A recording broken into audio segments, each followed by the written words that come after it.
Halo, Kofren. Pada soal ini, kita akan menentukan nilai kebenaran untuk setiap nomor yang ada di tabel ini. Kita mulai dari yang nomor 1, ada momentum sudut. Kemudian di sini dimensinya itu adalah M, L pangkat min 2, T pangkat min 1, apakah betul? Nah, karena itu kita cari dimensinya ya.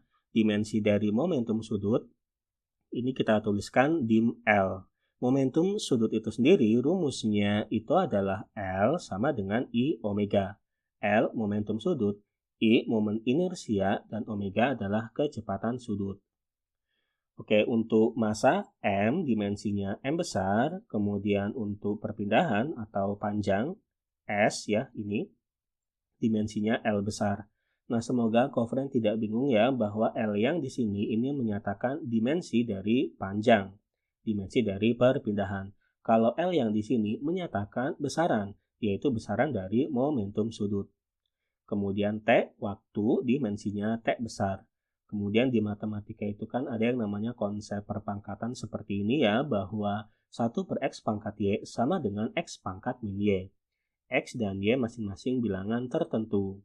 Maka L sama dengan, momen inersia rumusnya itu adalah KMR kuadrat. K konstanta inersia, M massa, R jari-jari.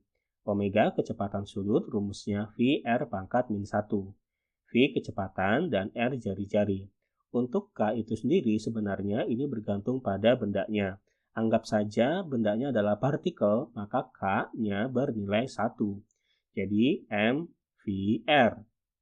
Kemudian V kecepatan, rumusnya itu adalah ST pangkat min 1. Ya, jadi S di sini perpindahan atau panjang.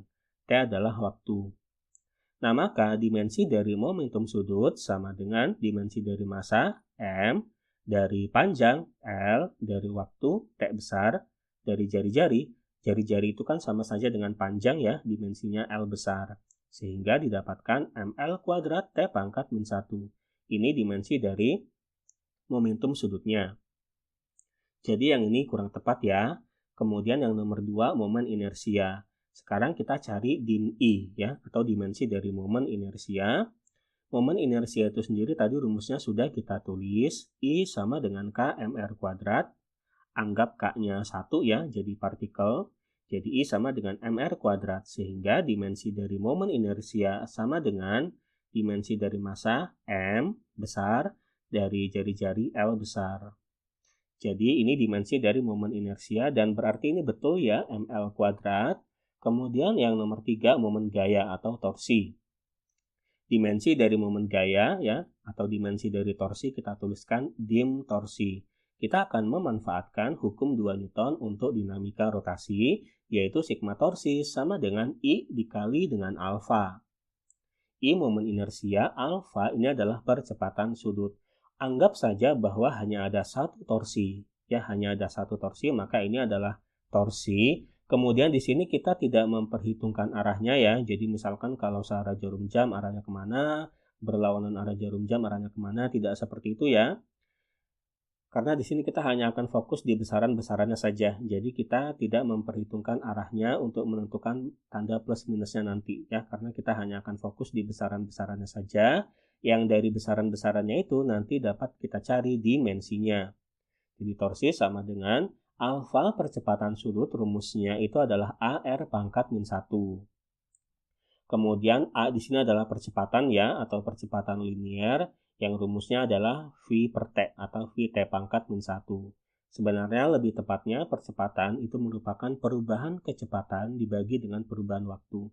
Sekali lagi di sini kita hanya akan fokus di besarannya saja, jadi tidak apa-apa jika kita tidak melibatkan tanda delta ya atau perubahan seperti itu. Jadi cukuplah kita tuliskan seperti ini, A sama dengan V T pangkat min 1. Kemudian V tadi ini kecepatan rumusnya adalah ST pangkat min 1. Sehingga I S T pangkat min 2 ya, yang T pangkat min 2 dari ini dan ini ya. Kemudian dikali dengan R pangkat min 1. Maka dimensi dari momen gaya sama dengan dimensi dari ruas kanannya. Dimensi dari I sudah didapatkan, yaitu ML kuadrat. Dimensi dari S, L, dari waktu, T besar, dari jari-jari atau panjang, L besar. Sehingga di sini ml kuadrat T pangkat min 2. Ini dimensi dari torsinya. Kalau kita lihat di sini, ml kuadrat T pangkat min 2 juga, berarti ini betul ya yang nomor 3. Kemudian mencari dimensi dari gaya, atau dimensi dari gaya ini kita tuliskan dim F. Kita akan memanfaatkan rumus dari torsi itu sendiri, bahwa torsi merupakan perkalian antara gaya dan lengan gaya yang saling tegak lurus. Jadi R di sini juga berarti lengan gaya ya. Maka F sama dengan torsi dibagi dengan R, atau torsi R pangkat min 1. Oke, kita lanjutkan di sini. Maka di sini dimensi dari gaya sama dengan dimensi dari torsinya tadi sudah didapatkan ya, ini ml kuadrat T pangkat min 2. Kemudian dimensi dari lengan gaya itu kan sama saja dengan panjang ya. Maka di sini dimensinya adalah L besar. Sehingga di sini M L T pangkat min 2 ini dimensi dari gaya.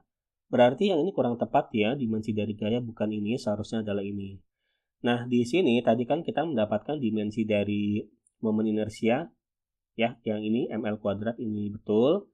Kemudian ini juga betul. Jadi yang betul ada dua nih, yang ini dan yang ini ya. Nah, maka itu berarti yang benar adalah pernyataan yang nomor 2 dan nomor 3 saja. Di opsi jawabannya itu adalah yang C. Oke, inilah jawabannya. Sampai jumpa di soal berikutnya.